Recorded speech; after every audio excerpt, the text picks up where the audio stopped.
జమిలి ఎన్నికల నిర్వహణపై కేంద్ర ఎన్నికల సంఘం ఆసక్తికర విషయాలు వెల్లడించింది. ఆ ఇంట్రెస్టింగ్ అంశాలేంటో ఇప్పుడు తెలుసుకుందాం. లోక్సభ అసెంబ్లీ ఎన్నికల్ని ఒకేసారి నిర్వహించేందుకు కేంద్రం కసరత్తు ముమ్మరం చేసింది. దానికి సంబంధించి కేంద్ర ఎన్నికల సంఘం అభిప్రాయం తెలియజేసింది.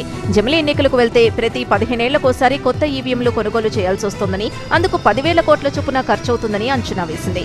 జమిలి ఎన్నికల నిర్వహణ సాధ్యాసాధ్యాల్ని పరిశీలించేందుకు కేంద్ర న్యాయశాఖ ఎన్నికల సంఘానికి ప్రశ్నావళిని పంపింది. దానికి ఈసీ ఇటీవల సమాధానం తెలియజేసింది. ఎలక్ట్రానిక్ ఓటింగ్ యంత్రాలు గరిష్టంగా 15 ఏళ్లు పనిచేస్తాయని, జమిలి ఎన్నికల్ని నిర్వహిస్తే ఒక సెట్ యంత్రాల్ని వాటి జీవితకాలంలో 3 సార్లు ఉపయోగించాల్సి ఉంటుందని తెలిపింది.